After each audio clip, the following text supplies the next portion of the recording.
Hello, Rise Up Visionaries. I'm Susan May, and I'm here to share my journey to help you on your journey of unplugging.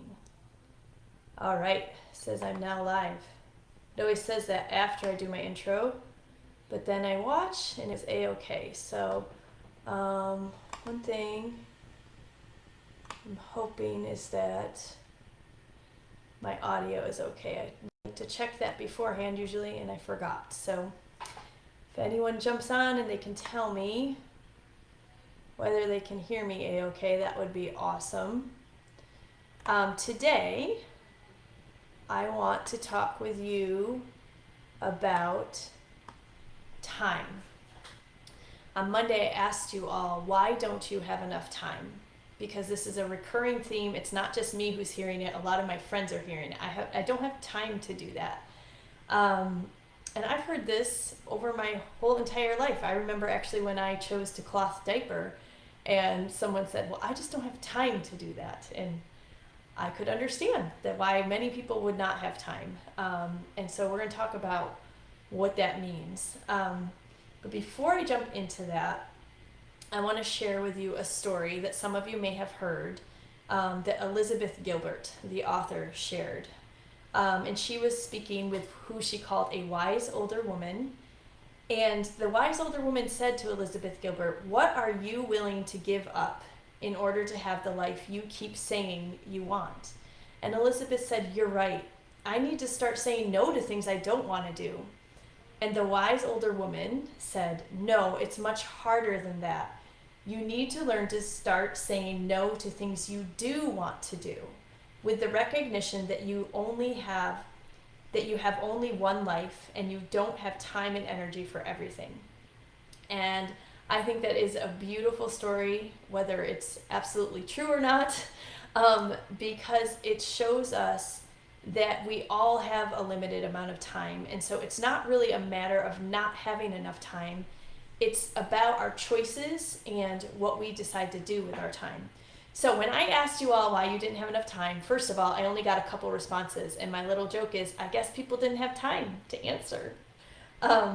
So I think I would categorize the answers into three things: exhaustion, overwhelm, and motivation. And along with motivation, like having the energy for things that they want to do in their life, which actually ties a little bit into exhaustion. Okay, so the reason they don't feel like they have time for things is because they feel exhausted or they feel completely overwhelmed. There's just too many things. They don't know where to start. Or maybe they just, someone mentioned having trouble starting things, like having the initiative to start things, which could be a motivation issue, or it could be back to that overwhelm. All of these things come back to one thing, and that is prioritizing. If you're exhausted, you're not prioritizing your self-care. If you're overwhelmed, you're not prioritizing what's most important in your life.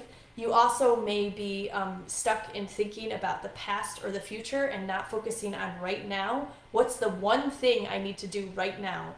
Getting in the moment, living in the moment, and getting in a flow with life is so crucial to feeling like you have enough time. When you recognize all I have is this one moment, it becomes really clear what you need to do right now. If you're lacking motivation or energy, you're probably prioritizing the wrong things. Now, in that story that Elizabeth Gilbert shared, she said, you're right, I need to start saying no to things I don't want to do. And the wise older woman said, it's even harder. It's more difficult than that. You have to say no to things you do want to do. Well, I would contend that it's a good place to start is by saying no to things you don't want to do. And that could be things that you feel obligated to do, where you're just like, oh, I should do this because it's the right thing to do, or, that person really needs me. If you have that feeling in the pit of your stomach, like you're just saying yes because you're worried about what other people think about you, or or even yourself, you're judging yourself. Like, if I don't do this, I'm not a good person. You need to reevaluate where you're putting your time and energy. Because as the wise older woman pointed out, which I would like to point out to you, wise older woman, the acronym is WOW. I love that when I noticed that this morning, the wise older woman, WOW. She pointed out that you only have this one life. And there's been so many, we always resonate with that when we hear it, right? Like, we only have this one beautiful, precious life. Who's that? That's Wild, right? Mary, or I can't remember. Someone else can tell me who that is. I'm terrible at remembering names. But we have this one precious life, and what do we do with it? We worry. We do things that we don't really want to do.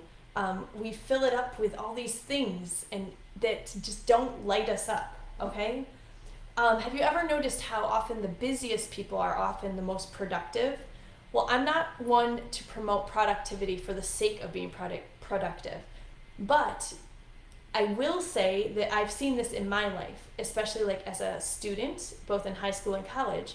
I was a busy person and I still excelled at a lot of different things. And there's something to be said for this. And I think what it is that when you're doing things that are meaningful to you, when you're doing things that you love to do, you become more productive. And so that's why right now I don't necessarily love doing chores. I don't love folding the clothes or cleaning, but I find myself more energized lately because I'm prioritizing my life and my days into things that do matter to me. So when my cup feels filled, I can do those things more easily. Okay, so I call this tough love because I'm calling you to start making tougher choices. I had a live a while ago, I don't know, 6 months ago. We are being called to make hard choices. Now, you may look at me and think, well, Susan, you're lucky. You're privileged. Your husband has a job that can support your whole family. And you would be right. I do have a lot of privilege in my life. I have a lot of good fortune. But I have made hard choices along the way. When my daughter was born, I remember looking at her and just thinking, oh my gosh, all I have to do is take care of you now. And so that was easy for me because that's what I wanted to do. And so that naturally segued into unschooling. Unschooling is a big, hard choice for most people. And for whatever reason, my life, the nurture and the nature, both my personality, how I was raised, my personal circumstances, made it a lot easier for me. But now I see the benefits. Can you imagine the freedom of opting out of the public school system? Do you understand how much time that frees up for you and your family, for you to decide how you spend your time? It's a huge, huge thing. So you're being called to make hard choices. You're being called to examine your life and decide what is really important to you and what do you need to cut out. Not just things that you don't want to do, but things that you might like to do, but you just don't have time because there's some bigger, more important things that you need to prioritize. Other things in my own life where I just got to the point where I said, I don't have time for this anymore. I told a story a while ago of a personal relationship, someone really close to me in my life who was upset with me about some choices that I was contemplating. And I was at a point where I said, I just don't have time for this drama. I didn't cut the person off. I didn't say I can't be in relationship with you. I just didn't feed the drama. I was like, they're going to have to, if they want to talk with me, I'm open to talking. But I had no time to put my mental and emotional energy into that issue because I knew I had to prioritize my family and what steps we were going to take moving forward. With the news, I've gotten to the point where I'm like, I don't have time. I don't have time to sit here and read articles and watch videos and try to keep up with the world drama, which is basically like middle school drama. I don't have time for it because I want to build this life for my family. Other things I don't have time for. I don't have time to feel stuck. I've gotten to the point where I'm like, I don't have time to feel sad and depressed and anxious and stuck. Now, I'm not saying that if you're feeling those things, it's an easy thing to get out of. I'm not saying that at all. It's a process. It takes time. It takes intention. But when you realize how little time we have here, you start to realize, oh my gosh, I need to start taking steps to make this the life that I want to live. And I don't mean to say this to put pressure on you, to make you feel guilty. Not at all. I'm just trying to give you a little tough love to encourage you. You don't have to make that big, tough choice today, but maybe you make a small choice. Maybe you say no to someone that about doing something, just say, I can't do it that day. Another compliment I was given one time is how good I was at saying no. It was a homeschool mom, and she said, you just say no so easily. And it was because my children had led me on this path of understanding that there's only so much energy and time in a day. And so for a long time, if we had one thing, that was it. That was the only thing we attempted that day. We didn't attempt to say yes to 3 more things and see if we can jigsaw our day to fit in a million things. I could go on about this for a long time, but we are approaching 11 minutes, and I think you've listened to me ramble long enough. So I would love to hear, what are you going to prioritize in your life today? What are the top 3 things at most that you want to get done today? And what are you trying to work towards? I love you all. And remember, be bold, be brave, be you, because who else is there to be? I'll see you again Monday at 11 a.m. Bye.